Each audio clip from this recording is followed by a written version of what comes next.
Was the universe initially a singular great force that later split into four distinct forces? Or is there a different story altogether?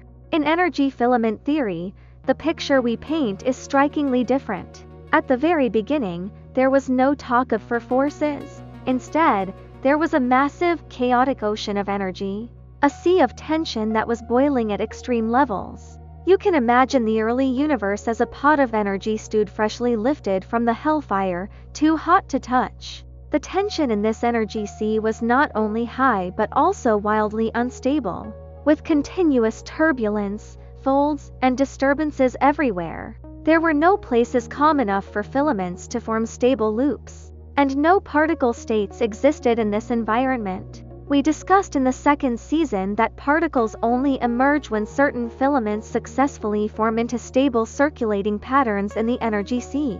This formation of filaments is essential for creating the strong force that stitched particles together and the weak force that alters their identities. However, in that boiling primordial state, any early attempts at filament formation were quickly shattered by the next surge of waves and turbulence. The strong and weak forces, which are dependent on particles for their existence, had no chance to manifest because the very particles that would support them had not yet formed. Now, what about gravity and electromagnetism?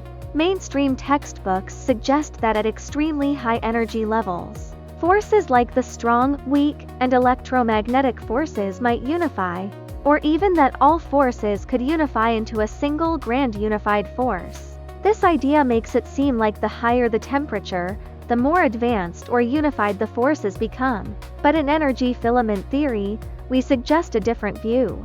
During those early moments, the disturbances and chaos within the sea of energy were the only forces at play.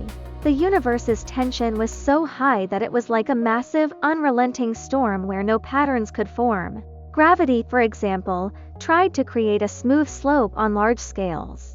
But as soon as it began, a new wave of energy turbulence would sweep through, disrupting any progress. Similarly, electromagnetism tried to create localized patterns of tension tightness in the center and looseness around the edges. But the sea of energy would refresh itself, erasing any traces of that attempt. This state of continuous upheaval, where the forces were muted and overwhelmed by disturbances, is what we call the graveyard of forces in energy filament theory. The forces were not gone, they just had no space to reveal themselves. They didn't cease to exist, but their rules were rendered irrelevant by the overwhelming turbulence of the early universe. The core of a black hole is essentially a localized revival of this early universe boiling state.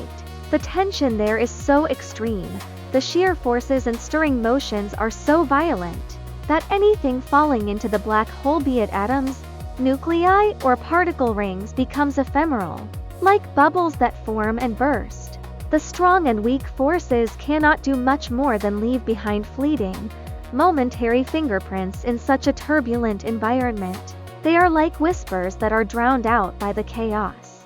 It is only when the universe begins to cool and the sea of energy loses some of its chaotic tension that filaments can begin to stabilize. As the tension in the energy sea decreases, larger scale patterns can form. Filaments in certain regions manage to become loops, the basic frameworks of particles emerge, and the strong forces can start to fill in gaps. The weak forces find their place, reorganizing structures. Gravity, too, can begin to carve out smoother slopes, allowing its influence to become more prominent. As the sea of tension settles, the patterns of electromagnetism start to form, with filaments maintaining their right and loose structural patterns and electromagnetism finally making its mark on the energy sea.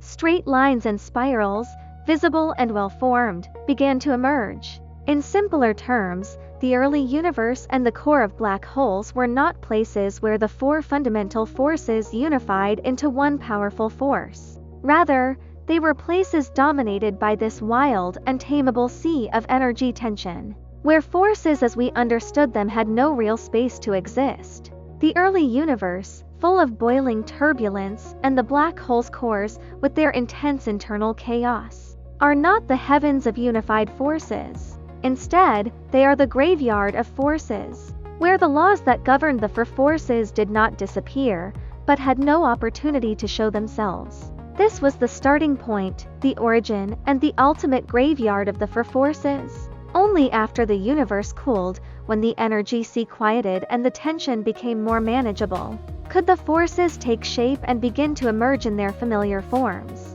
Tap follow, share it on New Physics, Clear Universe.